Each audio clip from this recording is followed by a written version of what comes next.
pain has a very specific sound. It isn't a scream or a sob. It's the sharp, sudden intake of air through clenched teeth when you reach for a ceramic coffee mug. Sadie wore a canvas apron thick enough to stop a hunting knife, mostly to hide the ugly, purple-black bruising blooming across her upper chest. She thought she was entirely invisible, just another nameless waitress in a dead-end city. But men who make a living dismantling lives know exactly what a fractured foundation looks like. The alarm went off at 4:30 a.m. Sadie didn't hit snooze. She didn't even reach for it with her left arm. She rolled her entire body to the right, letting gravity do the work, and used her good hand to slap the plastic button on the nightstand. Silence rushed back into the cramped, cold apartment. She lay there staring at the water stains on the ceiling. Every morning for the past 4 days began with a systems check. Breathing shallowly, manageable. Turning her head to the right. Tight, but fine. Shifting her left shoulder, a blinding metallic spike of agony that traveled from her neck down to her ribs. The collarbone was broken. A clean fracture, she hoped, though the way the skin tented slightly over the middle of the bone suggested otherwise. She hadn't gone to the hospital. Hospitals asked questions. They brought in social workers with soft voices and clipboards, and then the police, and then Ray would find out she talked. Ray didn't like it when she talked. He had made that abundantly clear on Thursday night when he threw her backward over the kitchen island. Sadie sat up. Sweat immediately beaded on her forehead. She gripped the edge of the mattress with her right hand and pulled herself to a standing position. She walked to the bathroom and looked in the mirror. The bruising had evolved from a violent, angry red into a sickly landscape of yellow, violet, and deep, sunken black. She opened the medicine cabinet. 3 generic ibuprofen left. She swallowed them dry. Dressing took 20 minutes. She couldn't raise her left arm above her waist. She opted for a loose flannel shirt, buttoning it with one hand, and then slipped on her work shoes. The walk to Frankie's diner took another 20 minutes in the biting morning air. The city was still asleep, bathed in the sickly orange glow of sodium streetlights. The diner sat on the corner of 4th and Elm, a relic from the 1970s, wrapped in aluminum siding and smelling permanently of stale grease, burnt coffee, and pine sol. Frankie, a man whose blood pressure was a constant medical emergency, was already barking at the fry cook when Sadie walked in. "You're late," Frankie said, not looking up from the register tape. 2 minutes, Sadie said. Her voice was flat. She didn't have the energy for defense. She went to the back room. Her apron hung on a peg. It wasn't one of those flimsy nylon things you saw at chain restaurants. It was industrial canvas, thick and heavy, designed to keep boiling grease from burning right through to the skin. Usually, she didn't mind it. Today, lifting it off the peg was a negotiation with her own anatomy. She slipped the neck loop over her head. The thick canvas settled directly onto the broken ridge of her collarbone. Sadie bit her lip hard enough to taste copper. Her knees buckled just a fraction, but she caught herself against the locker. She stood there for a long moment, waiting for the grey fuzz to clear from her peripheral vision. She tied the strings behind her back with her right hand, pulling the thick fabric taut across her chest.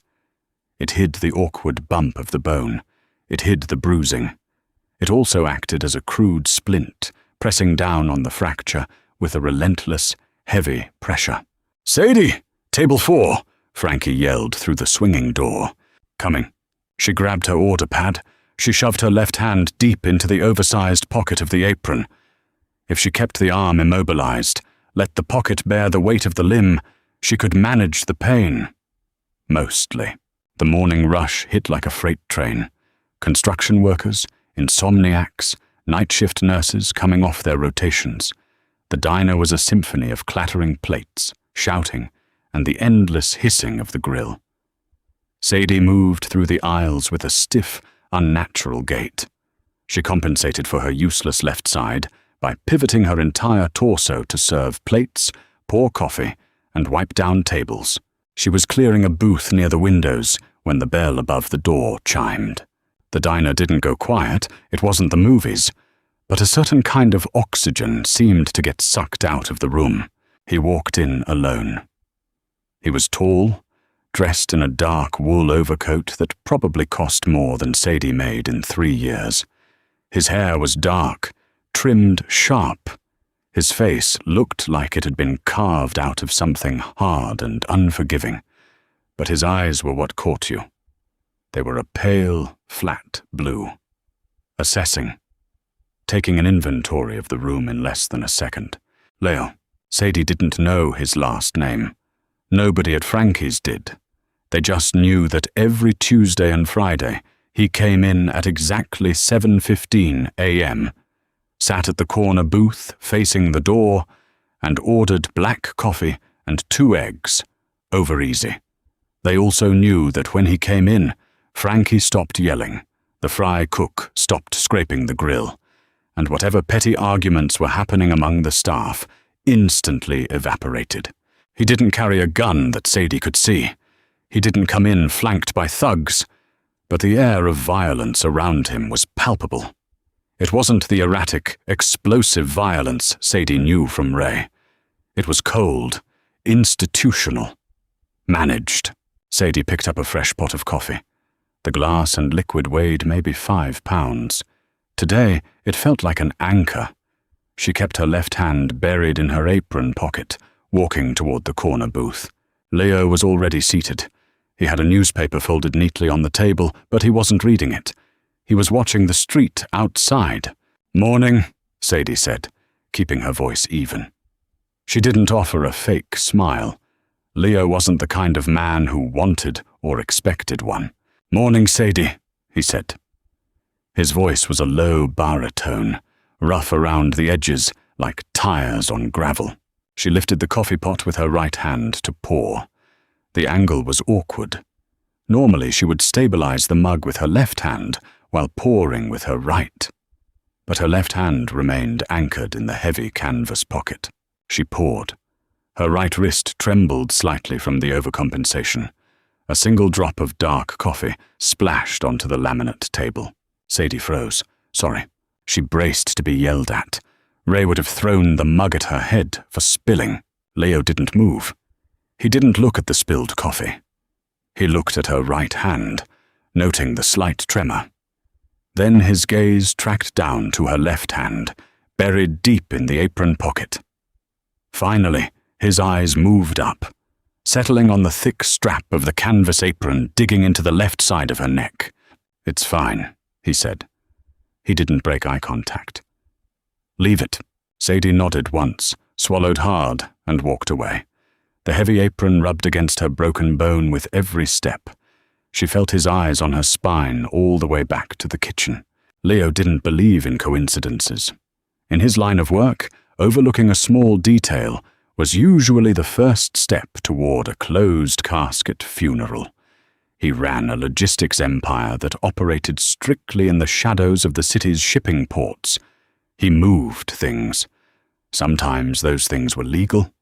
Often they weren't. Managing that kind of life required an obsessive attention to the mechanics of human behavior. People always told you who they were and what they were hiding. You just had to know how to watch them. He took a slow sip of his black coffee. It was burnt, as usual. He liked Frankie's diner precisely because it was mediocre. Nobody came here to be seen. It was a neutral zone, a place of pure utility.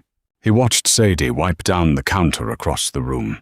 He had known her name for 6 months, ever since she started working here. She was a quiet girl, mid-20s maybe. Ash-brown hair always tied up in a messy knot, skin a little too pale, eyes a little too guarded. She was a good waitress, efficient, invisible. She had a habit of fading into the background, a survival trait Leo recognized immediately. But today, she was moving wrong. Leo tracked her movements with clinical detachment. When she reached for the ticket spindle, she didn't just extend her arm. She turned her shoulders, shifting her hips to close the distance. When she picked up a stack of plates, she leveraged them entirely against her right hip, keeping her left side rigidly stiff, and then there was the left hand. She hadn't taken it out of her apron pocket since she poured his coffee. Leo's mind categorized the data. Stiff gait, guarded left quadrant, compensatory movement in the right arm, pale complexion indicative of pain or sleep deprivation. Left arm isolated and supported. She was injured, badly. He watched her walk toward the kitchen doors. A busboy carrying a crate of tomatoes blew through the swinging door, moving too fast. He didn't hit her, but he brushed hard against her left side. Sadie stopped dead. She didn't cry out. She didn't drop the plates in her right hand. But Leo saw her jaw lock so tight, the muscles jumped beneath her skin. He saw the color completely drain from her face, leaving her the color of old chalk. Her breathing stopped for 3 full seconds before she exhaled through her nose. A slow, shuddering breath. Clavicle or ribs, Leo thought. Most likely clavicle, given how the apron strap is sitting. He looked at the thick canvas strap digging into her left shoulder. The weight of the apron itself had to be agonizing if the bone was broken. Yet she was wearing it. She was working a 12-hour shift in a greasy spoon, carrying trays and wiping tables, hiding a major fracture under a piece of industrial fabric. Why? The answer was simple, ugly, and common. No insurance, no money. Or she was hiding the injury, because explaining it to a doctor would invite the police. Leo checked his watch. 7:45 a.m. He had a meeting at the docks at 9 with a union rep who was asking for a larger cut. It was going to be a tense morning. He didn't have time for a diner waitress's domestic problems. In his world, empathy was a liability. You didn't get involved in messes that didn't belong to you. It was a golden rule. But as he watched Sadie carefully negotiate the kitchen door, pushing it open with her right shoulder to protect her left, a cold, low-level irritation began to hum in his chest. It wasn't pity. Leo didn't do pity. It was an offense to his sense of order. He ran a clean organization. He punished cruelty when it was pointless. Whoever had put that girl in that much pain, and it was a who, not a what. Falling down the stairs didn't give you the terrified, hyper-vigilant eyes Sadie was sporting. Was sloppy. Sloppy men disgusted him. 10 minutes later, Sadie returned with his eggs. She slid the plate onto the table. Again, a careful, one-handed operation. "Everything else okay?" she asked. Her voice was raspy, strained by the effort of pretending she wasn't currently in agony. Leo looked up at her. Close up, he could see the fine sheen of cold sweat on her temples. He could see the exhaustion bruising the skin under her eyes. "You're favoring your left side," Leo stated. It wasn't a question. Sadie stiffened. Her eyes darted away, looking toward the register, then back to the table. The panic was instantaneous and profound. "I slept funny," she said quickly. Too quickly. The lie was entirely unpracticed. "Pinched a nerve in my neck. It's fine." Leo held her gaze. He didn't push. He just let the silence stretch out, heavy and absolute. He let her hear how hollow the lie sounded in the air between them. "Frankie's looking for me," Sadie muttered, stepping back. She practically fled to the other side of the diner. Leo picked up his fork. He ate his eggs methodically. The irritation in his chest was crystallizing into something sharper. He didn't like being lied to, even poorly. And he really didn't like the look of absolute terror that had flashed in her eyes when he noticed her pain. She wasn't afraid of him. She was afraid of what would happen if someone found out. Leo finished his coffee. He dropped a $20 bill on the table, more than double the cost of the meal. He stood up, buttoned his overcoat, and walked out of the diner. The cold air hit him, but his mind remained on the heavy canvas apron, the locked jaw, and the dead weight of the girl's left arm. He pulled his phone from his pocket and dialed a number. "Yeah, boss," a voice answered on the second ring. "Donnie," Leo said, walking toward his black sedan. "I need you to pull some background for me. A waitress at Frankie's Diner. First name Sadie. Last name? Don't have it," Leo said, getting into the car. "She's been there about 6 months. Find out where she lives. Find out who she lives with. I want to know by noon." "You got it. We got a problem at the diner?" "No," Leo said softly, starting the engine. "Just a curiosity." He hung up. It wasn't his problem. But as he drove toward the docks, he knew with cold certainty that he was going to make it his problem. The lunch rush was worse.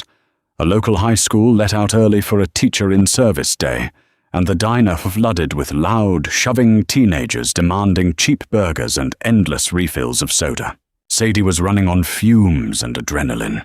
The ibuprofen had worn off hours ago. The pain in her collarbone had shifted from a sharp, stabbing sensation to a deep, radiating, nauseating throb. The heavy canvas apron felt like it was woven from lead. Every step sent a shockwave up her neck. Her left hand was numb from remaining clamped in her pocket, the blood flow restricted. "Sadie, 3 burgers, 2 fries, heavy on the ketchup," Frankie yelled, slapping a ticket down on the metal counter. "Got it," she mumbled. She grabbed a large plastic tray with her right hand. This was the tricky part.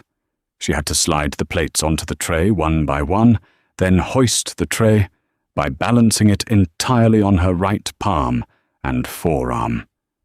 It was a risky maneuver even when she was healthy. She managed to get the burgers and fries onto the tray.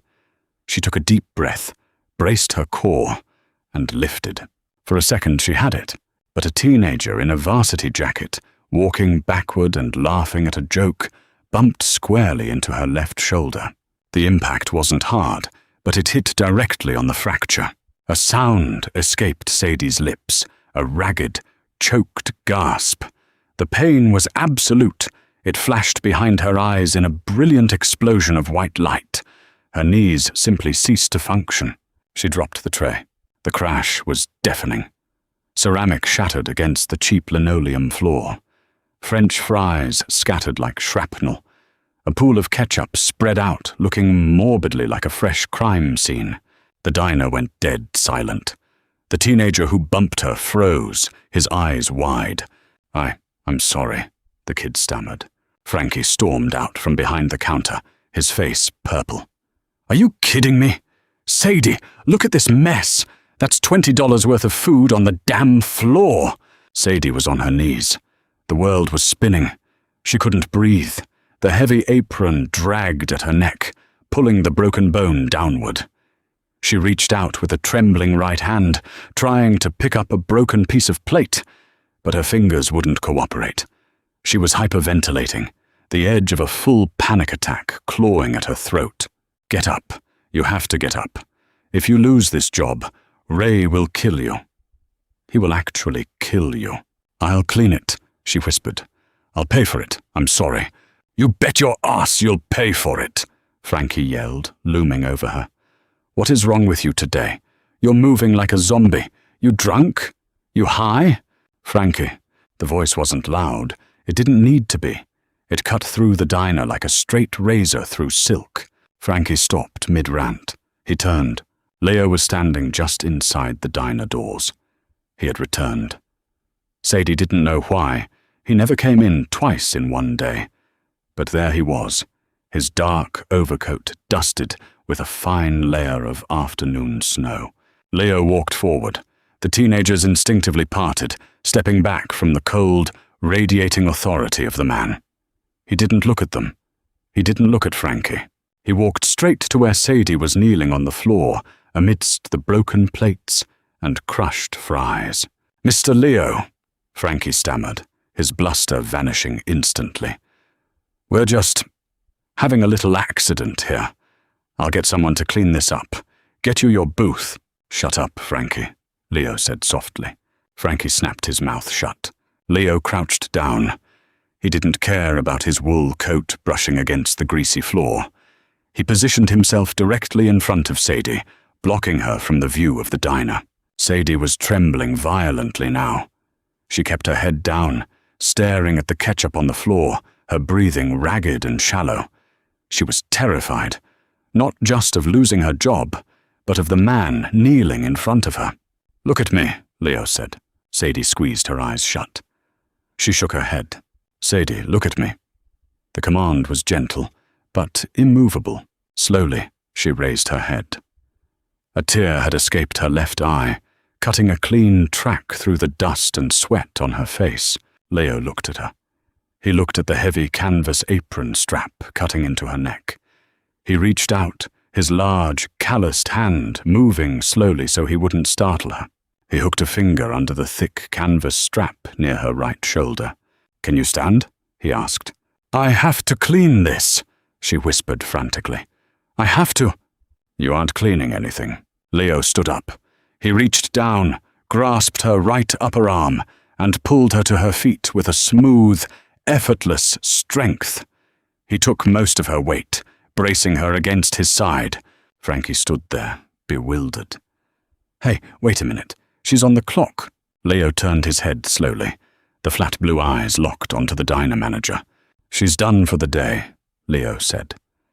"And if you ever yell at her again, Frankie, I will buy this building, evict you, and turn it into a parking lot. Do we understand each other?" Frankie swallowed hard. "Yes, sir." Leo turned back to Sadie. She was swaying on her feet, clutching her stomach with her right arm, her left hand still buried in the apron pocket. "Let's go," Leo said. My coat in the back." "Leave it." He guided her toward the door. The entire diner watched them leave in stunned silence. Once outside, the cold air hit Sadie like a physical blow. She shivered violently. Leo led her to a sleek, black town car idling at the curb. A driver was in the front seat, staring straight ahead. Leo opened the back door and gently helped her slide into the leather seat. He didn't try to touch her left side. He walked around and slid into the seat next to her. The doors locked with a heavy, expensive thunk. The car smelled of leather and faint cologne. It was warm. It was quiet. The stark contrast to the chaotic diner made Sadie feel even more unmoored. "Drive," Leo told the man up front. The car pulled smoothly away from the curb. Sadie pressed herself into the corner of the door, as far from Leo as she could get. Her mind was racing, tripping over worst-case scenarios. He was kidnapping her. He was angry about the coffee this morning. He was going to traffic her. "Where are we going?" she asked, her voice cracking. "My private clinic," Leo said, not looking at her. He was staring out the window. "You need an X-ray." Sadie's heart stopped. No, I don't. I just pulled a muscle, I told you. Stop the car. Please, you have to stop the car." Leo slowly turned his head to look at her. The calm, icy demeanor had cracked slightly. There was something dark and turbulent swirling in his pale eyes. "Donnie pulled your file," Leo said, his voice dropping an octave. "I know about Ray." Sadie froze.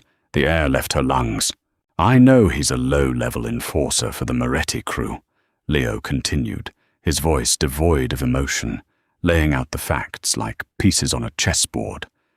"I know he has 2 domestic disturbance calls on his record that mysteriously vanished. And I know you haven't been to a hospital since you moved in with him 2 years ago." Sadie couldn't speak. She stared at him, paralyzed by a cold, absolute terror. If Ray found out this man was looking into him, if Ray found out she was in a car with him, Leo shifted in his seat, turning to fully face her. The space between them felt highly charged, crackling with a quiet, dangerous energy. He didn't yell. He didn't threaten. He just looked at the heavy canvas apron she was still wearing. "I am going to ask you one question," Leo said softly, the kind of soft that predated an avalanche. "And your answer dictates what happens to him tonight." Sadie stopped breathing. Leo met her eyes. His gaze was terrifyingly gentle. Did he break your bone, Sadie? The silence in the back of the town car was heavy enough to crush bone. Sadie stared at Leo. She wanted to lie. Survival over the last 2 years had been built entirely on a foundation of rapid, convincing lies. I tripped on the rug. I bumped into the doorframe. I'm just clumsy. But looking into the flat, pale blue of Leo's eyes, the lies snagged in her throat. He wasn't asking for information. He already knew. He was asking for permission. She looked down at her hands. They were trembling so violently her knuckles blurred. "If you do something," she whispered, the words scraping out of her dry throat, "the Morettis will retaliate. He's connected. He collects for them. Ray is a bagman," Leo corrected, his tone devoid of inflection. "He collects envelopes from corner bodegas. He is a rounding error on a spreadsheet. The Morettis won't start a war over a broken tool." He didn't wait for her to confirm the abuse. Her terror was an admission in itself. Leo simply turned his head back to the window, the line of his jaw tightening into something resembling granite. The car pulled into an underground parking garage beneath a high-rise in the financial district. The concrete pillars swallowed the daylight. The driver cut the engine, but nobody moved until Leo opened his door. He walked around to Sadie's side and opened it. He didn't offer his hand. He seemed to understand that physical contact right now would only trigger her panic. He led her to a private elevator. It required a key card and a fingerprint. They rode up in silence, stepping out not into an office, but a sprawling, sterile medical suite. There was no receptionist, no waiting room magazines, just polished white floors and the sharp scent of alcohol and iodine. A man in a wrinkled dress shirt and grey slacks walked out of a back room. He had the tired, sagging eyes of someone who worked entirely on night shifts and black coffee. "Leo," the man said, wiping his hands on a towel. "Dr. Hayes, she needs an X-ray. Clavicle left side. Check the ribs, too." Hayes didn't ask for a name, an insurance card, or an explanation.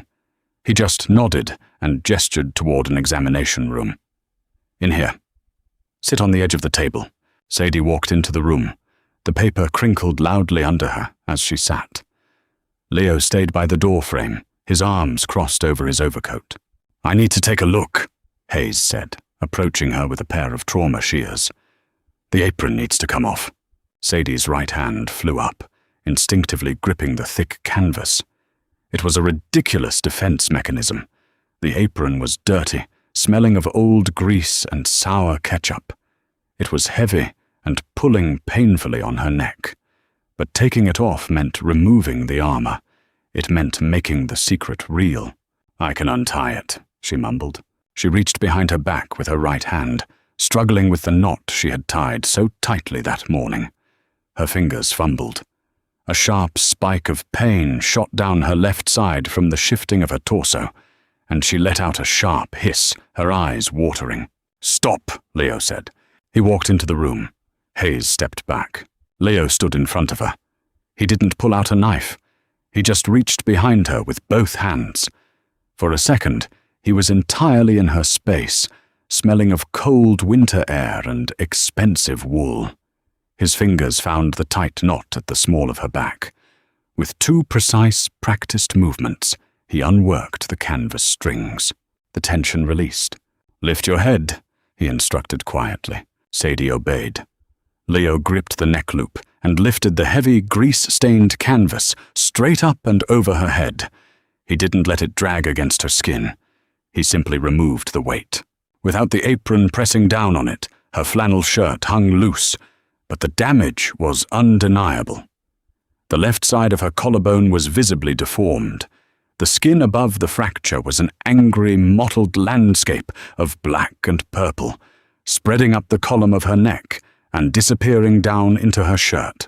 Leo stared at the bruising. For the first time since she met him, the flat, deadened look in his eyes fractured. A muscle leaped in his jaw. The temperature in the room seemed to drop 10 degrees. He didn't say a word. He just turned, walked out of the examination room, and pulled the door shut behind him. Hayes stepped forward, his face carefully blank. "All right, let's get that shirt unbuttoned. We're going to get a clear picture of what we're dealing with." 30 minutes later, the images were up on a glowing light board. "Clean fracture of the midshaft clavicle." Hayes pointed to the jagged white line, breaking the smooth curve of the bone. 2 fractured ribs below it, number 4 and 5. She's lucky the clavicle didn't splinter and puncture the subclavian artery. Leo stood in the dark viewing room, staring at the illuminated bones. Sadie was sitting in a chair in the corner, her left arm now securely immobilized in a rigid sling, her chest wrapped tight to support the ribs. The painkillers Hayes had given her via an IV push had smoothed the edges of her panic, leaving her feeling detached and floating. "Does it require surgery?" Leo asked. "No," Hayes replied. "It's aligned well enough to heal conservatively. 8 weeks in the sling. Total immobilization. No lifting, no sudden movements." Hayes looked at Leo, then at Sadie, before dropping his voice. "The bruising is consistent with blunt force trauma. A strike or being thrown against a hard edge." "I know," Leo said. He turned to Sadie. She looked incredibly small in the oversized chair. "Can she travel?" Leo asked. "Short distance," Hayes said. "Keep her ahead of the pain. I'll write a script for the good stuff. But she's going to be hurting for a week straight." Leo nodded. He walked over to Sadie. "Let's go." "Where?" Sadie asked. Her voice was thick from the medication. "I can't go back to the apartment. If I don't have my apron, if I tell him I lost my job." "You are never going back to that apartment," Leo said. It wasn't a comfort. It was an edict. They drove in silence to a neighborhood Sadie only knew from television screens. The high-rises here didn't have parking garages. They had valets and private security details in tailored suits. Leo brought her to the penthouse level. The doors opened directly into an apartment that looked less like a home and more like a modern art gallery waiting to be curated. It was vast, dominated by floor-to-ceiling windows overlooking the freezing, grey churn of the harbour. The furniture was minimal, all sharp angles, dark leather and brushed steel. It was completely immaculate. There were no pictures, no clutter, no signs that a human being actually lived here. "This is a holding property," Leo said, noticing her looking around. "I use it for visiting associates. Nobody knows you are here." He led her down a wide hallway to a guest bedroom. It had an ensuite bathroom lined in dark slate. "There are clean clothes in the dresser. T-shirts, sweatpants. They belong to my sister. They should fit," Leo said, standing in the doorway. "Take a shower. Keep the sling on the hook, but you can let the arm hang while you wash. Use your right hand only. When you're done, come to the kitchen." He closed the door, leaving her alone. Sadie stood in the silent room. The quiet was deafening. At the apartment she shared with Ray, silence was a warning. It meant Ray was drinking, building up a dark, ugly momentum that would eventually explode. Here, the silence was just empty air. She walked into the bathroom. Stripping was an ordeal, even with the painkillers blurring the sharpest edges of the agony. She managed to get the flannel shirt off, leaving it on the floor. She stood before the massive, lighted mirror. Without the thick apron, without the heavy shirt, she had to look at herself. The bruising was horrific. It looked like someone had painted a storm cloud across her chest. She traced the edge of a yellowing bruise on her jawline, a gift from last week. She turned the shower on, letting the water run scalding hot. She stepped in, letting the heat beat against her back, avoiding the direct spray on her broken collarbone. She washed her hair one-handed, the simple act of scrubbing her scalp sending dull aches radiating down her spine. As the grime of the diner washed down the drain, A new, cold terror began to grip her. She was in the penthouse of a mob boss. She had abandoned her job. She had vanished from Ray's life without a word. Ray would tear the city apart looking for her. He viewed her as property. You didn't just walk away from a man like Ray and Leo. Why was Leo doing this? Men in his world didn't operate on charity. Everything was a transaction. What did a man who owned shipping lines and politicians want with a broken, terrified diner waitress? She stepped out of the shower, dried off clumsily, and put on the oversized sweatpants and a soft cotton t-shirt she found in the dresser. She wrestled her arm back into the rigid sling, gritting her teeth as the bone settled back into its supported position. When she walked into the kitchen, Leo was standing by the island. There was a bowl of steaming soup and a piece of crusty bread waiting on the granite counter. Next to it was a glass of water and 2 white pills. "Eat," Leo said. He was leaning against the counter, a glass of amber liquid in his hand. He had taken off his overcoat, revealing a dark, tailored suit. Sadie sat on the stool. She picked up the spoon with her right hand. The soup was rich, tasting of roasted tomatoes and real cream. She forced herself to eat 3 bites before pushing the bowl away. Her stomach was tied into a knot so tight it felt like a physical obstruction. "Why are you doing this?" she asked. Her voice echoed slightly in the massive, empty room. Leo took a slow sip of his drink. He looked at her, his expression unreadable. "I don't like sloppy work," he said simply. "I'm not work, I'm a person." "You were a liability," Leo corrected softly. "Working in a public space, carrying an injury that's severe. Someone was going to ask questions. Cops get called to the diner. Cops start poking around Ray. Ray gets nervous.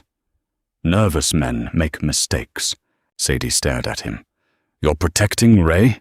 A dark, humorless smile touched the corner of Leo's mouth.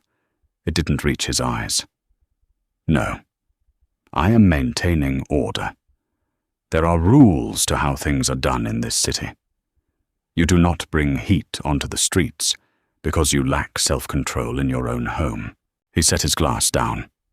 "Take your pills. Go to sleep. Lock the bedroom door if it makes you feel better. I won't be here tonight." "Where are you going?" The question slipped out before she could stop it. Leo picked up his overcoat. He slipped his arms into the sleeves, adjusting the collar. "I have an administrative task to handle," he said. He walked toward the front door. "Don't open the door for anyone. The security downstairs knows you are not to be disturbed." The heavy oak door clicked shut behind him, leaving Sadie entirely alone in the fortress of glass and steel. She looked at the 2 white pills. She swallowed them both, desperately wanting the darkness to pull her under before her imagination could show her exactly what kind of administrative task Leo was handling. Ray's apartment was on the 2nd floor of a crumbling brick walk-up in a neighborhood that smelled perpetually of wet garbage and fried onions. Leo bypassed the broken security door at the front entrance.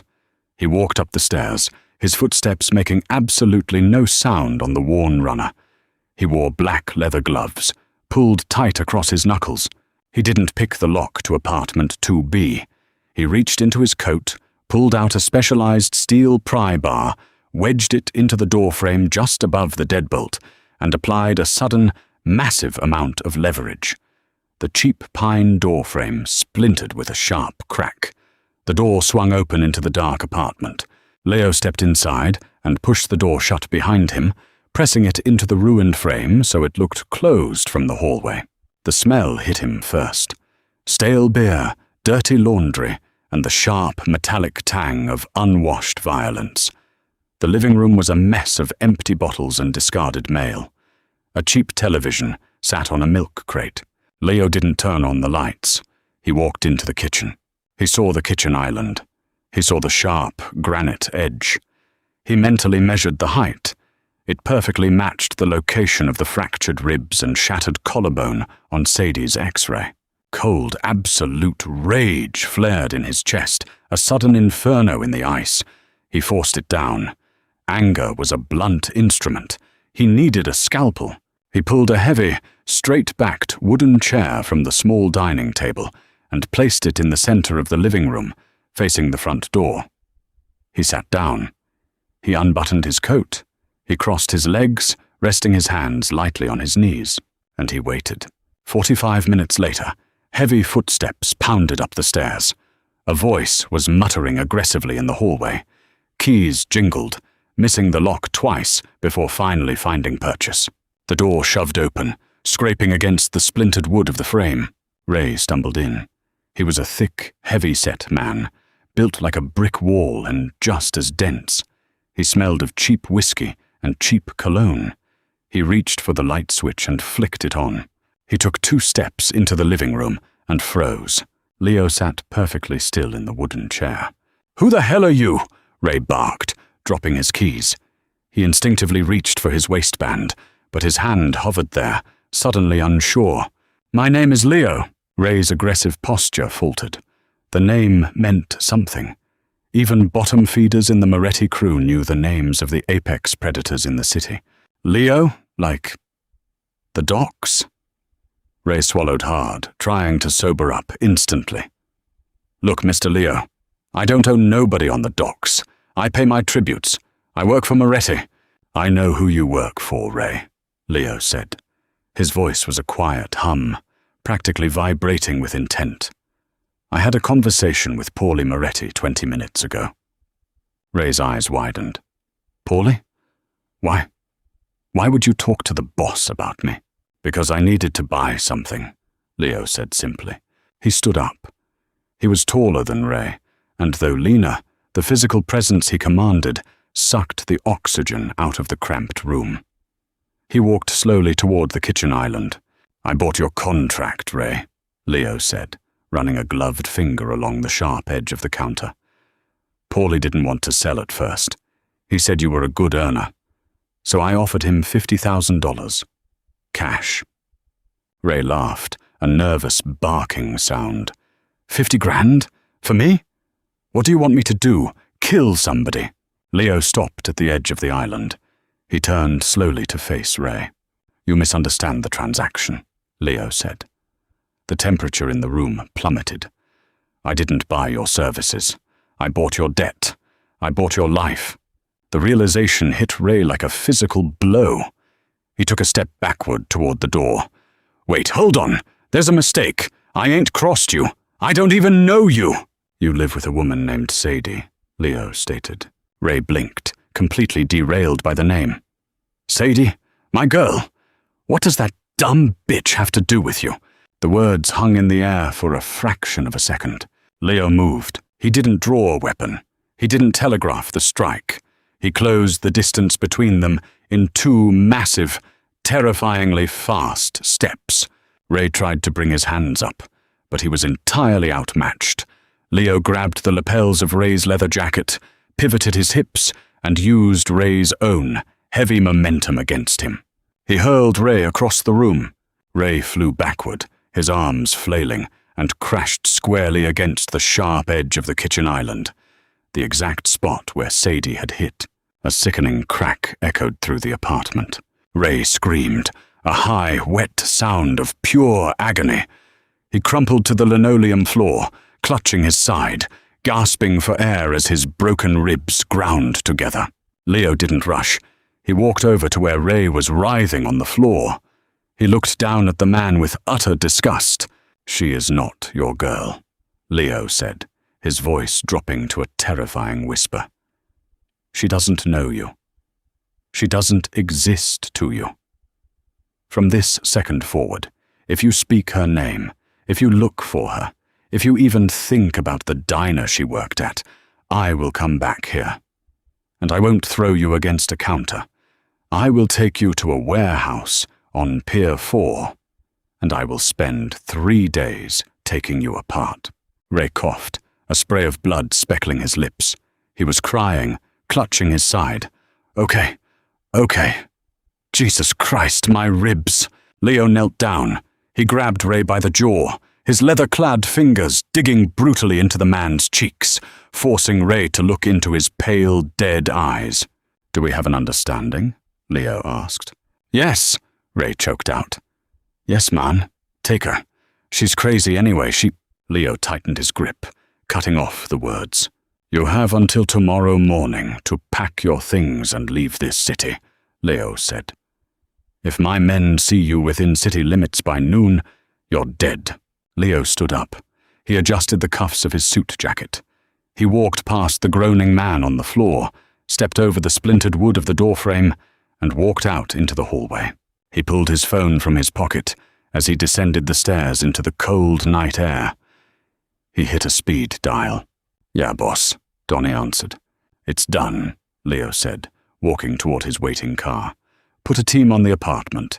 Make sure he packs and leaves. If he tries to go anywhere near the penthouse, put a bullet in his knee." "Understood. How's the girl?" Leo paused with his hand on the car door. He looked up at the glowing skyline of the city, thinking of the dark, bruised landscape of Sadie's Collarbone. "She's safe," Leo said quietly. And for the first time in a decade, he realized he actually cared. Sadie woke to a silence so profound it felt like pressure against her eardrums. For a terrifying 3 seconds, she didn't know where she was. The mattress was too firm, the sheets felt like spun silk, and the air smelled of ozone and expensive cedar, not stale beer and damp plaster. Then she tried to roll over. The rigid medical sling caught against her ribs, and the dull, throbbing ache in her collarbone yanked her instantly back to reality. She was in the penthouse, Leo's penthouse. She pushed herself up with her right arm, kicking away the heavy duvet. Sunlight streamed through the floor-to-ceiling windows, blinding and cold. She walked out of the bedroom. The sprawling living space was empty. The glass on the kitchen island was gone. The bowl of soup had been washed and put away. A note sat perfectly centered on the granite counter, next to a sleek black cell phone. "Dr. Hayes comes at noon to check the swelling. Food is in the fridge. The phone has one contact. Use it if you need something." There was no signature. Sadie stared at the phone. She didn't touch it. She walked to the massive windows and looked down at the city. The cars were tiny metallic beetles crawling along the grey veins of the streets. She was elevated above it all, completely removed from the dirt, the noise, and the danger. But a cage with a view is still a cage. She spent the next 3 days waiting for the other shoe to drop. People like her didn't get rescued. They got used. She kept waiting for Leo to walk through the door and demand payment for the medical care, for the safe house, for the quiet, violent problem he had undoubtedly solved regarding Ray. But Leo rarely came. When he did, it was always late. He would walk in, unbutton his dark wool coat, loosen his tie, and pour a single glass of scotch. He never asked her to cook. He never asked her to clean. He simply existed in the space with her, a quiet, brooding mass of gravity. On the 4th night, Sadie couldn't take the suspense anymore. Leo was sitting at the dining table, bathed in the blue light of a laptop screen, reading over shipping manifests. Sadie walked out of her bedroom. She was still wearing his sister's oversized sweatpants, her left arm tightly bound in the sling. "I can't just sit here," Sadie said. Her voice trembled slightly, but she forced herself to keep her chin up. Leo didn't look up from his screen. "Dr. Hayes said you need rest." "I am resting, but I'm going crazy. I don't know how to do this, how to just be a guest." She gripped her right elbow, a nervous habit. "Tell me what I owe you. Tell me what the arrangement is. Because I know you didn't do all this for free." Leo finally stopped typing. He closed the laptop with a soft click. He looked at her. The flat blue of his eyes caught the dim light from the hallway. "You think I'm holding you hostage?" he asked calmly. "Aren't you?" Leo stood up. He walked over to the kitchen island, opened a drawer and pulled out a thick manila envelope. He slid it across the granite counter toward her. "Open it," he said. Sadie approached the counter cautiously. She picked up the envelope with her good hand and tipped the contents out. A stack of $100 bills wrapped in a rubber band fell onto the counter. Next to it was a brand new driver's license with her picture on it, but a completely different last name. Sadie Miller was now Sadie Davis. Underneath the ID was a set of keys. "There's $10,000 in cash," Leo stated, his voice devoid of emotion. "The ID is clean. It will hold up to a federal background check. The keys are to a Honda Civic parked in a long-term lot at the airport. The title is in the glove box, registered to Sadie Davis." Sadie stared at the items. The air left her lungs. "I don't understand." "You asked what the arrangement is." "The arrangement is that you are free to leave," Leo said. He leaned against the counter, crossing his arms.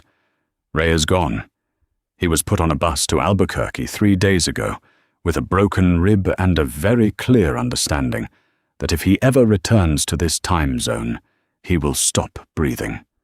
You have a new name, a car, and enough money to start over anywhere you want."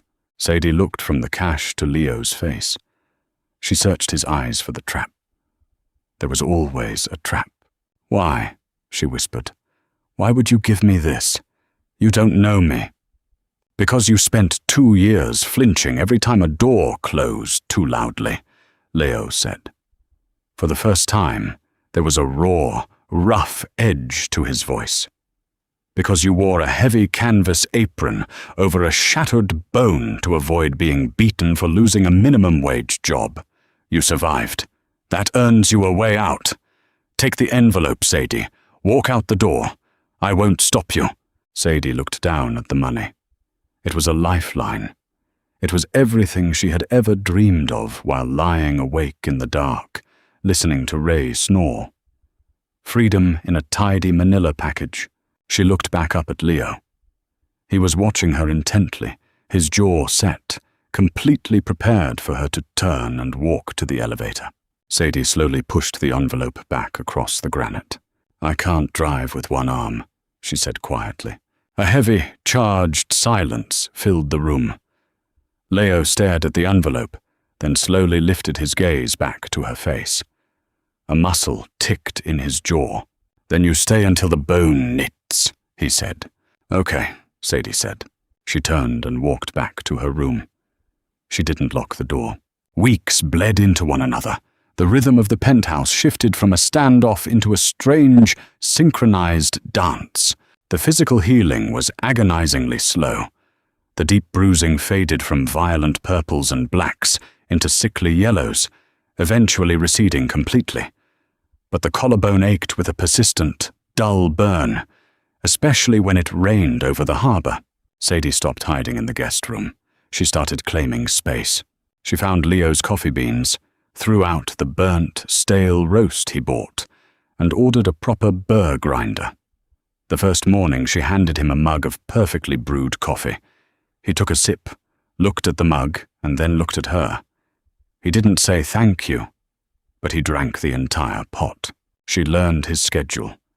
He left at dawn, managing a sprawling empire of shipping logistics, and whatever dark, unspoken business funded the penthouse.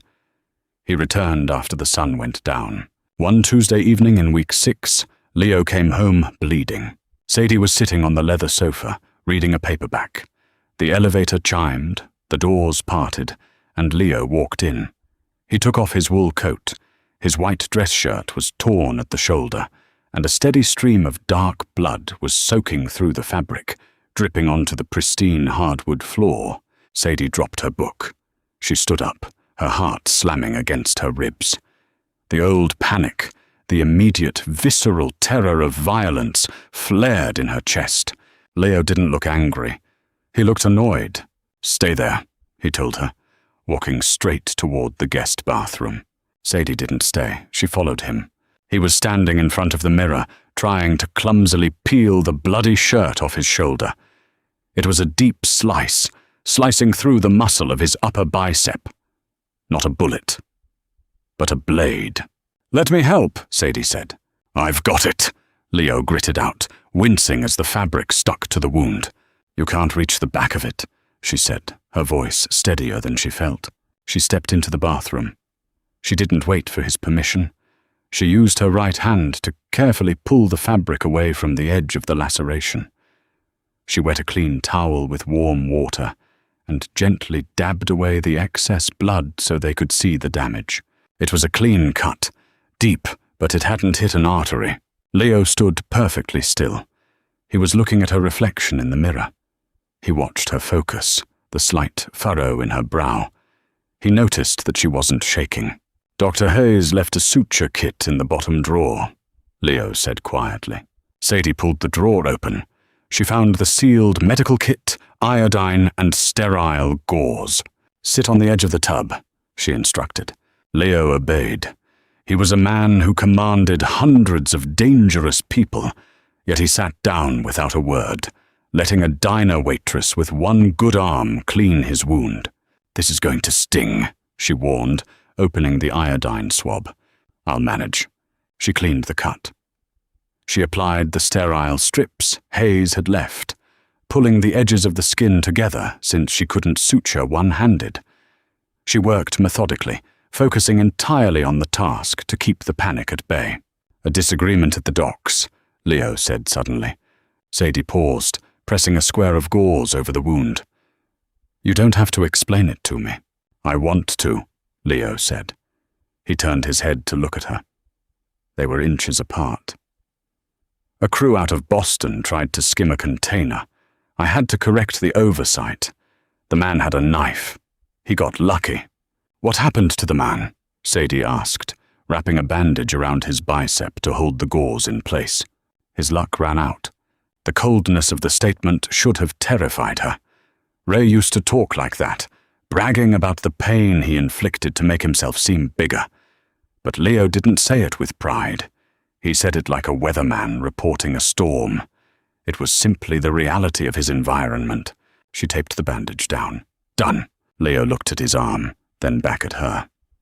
"You didn't flinch." "I'm used to blood," Sadie said softly. She stood up, tossing the bloody wrappers into the trash. Ray wasn't exactly careful when he broke things. Leo reached out. His hand wrapped gently around her right wrist, stopping her from turning away. His thumb brushed lightly over her pulse point. "Ray was an animal," Leo said, his voice dropping to a low, rough register. "He broke things because he was weak. He hit you because you were the only thing in his miserable life he could control." He looked up at her, the flat blue eyes suddenly burning with an intensity that made Sadie's breath hitch. "I am not a good man, Sadie," Leo said softly. "But I do not break things." He let go of her wrist. The absence of his touch felt suddenly, inexplicably cold. Sadie walked out of the bathroom, her heart hammering a completely new, terrifying rhythm. Week 8 arrived with a heavy snowfall that blanketed the city in absolute white. Dr. Hayes came to the penthouse at 10 in the morning. He brought portable scanning equipment. He ran the wand over Sadie's left collarbone, studying the images on a tablet. "Solid fusion," Hayes announced, clicking the tablet off. "The bone has knitted completely. You're going to have a permanent callus, a bump where the fracture healed. But mechanically, you are 100%. He took a pair of medical shears and snipped the straps of the rigid sling. Sadie let her left arm drop to her side for the first time in 2 months. The muscles were stiff, atrophied from disuse.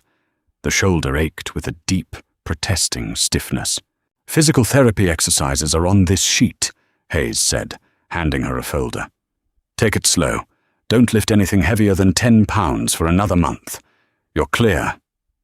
Hayes packed his bags, nodded to Leo, who was standing by the window, and left the penthouse. Sadie stood in the center of the living room.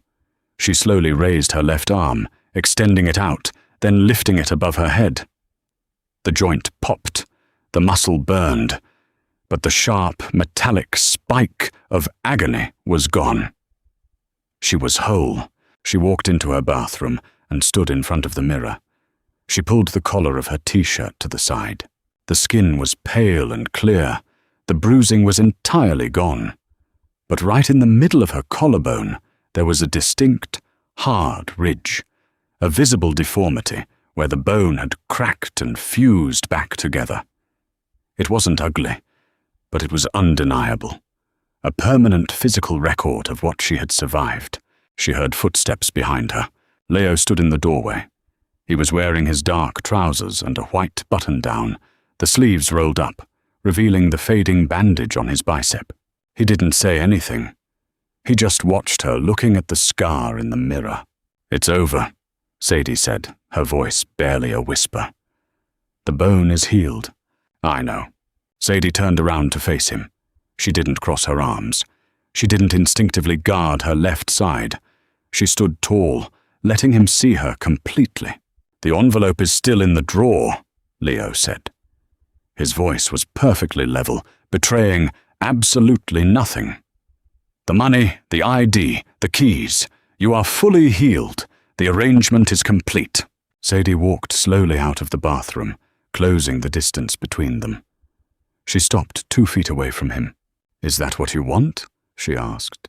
Leo stared at her. For the first time since she met him in that greasy diner, the immovable, icy facade cracked. The muscles in his jaw locked. His hands, hanging at his sides, balled into tight fists to stop himself from reaching for her. "What I want is irrelevant," Leo said, his voice thick and strained. "You deserve a life in the sun, Sadie. You deserve a quiet street and a neighbor who waves at you. I live in the dark. I deal in violence. If you stay here, you will never be entirely safe." "I was never safe," Sadie countered, taking a step closer. "I was a waitress in a cheap diner, living with a man who almost killed me, and nobody noticed. Nobody cared.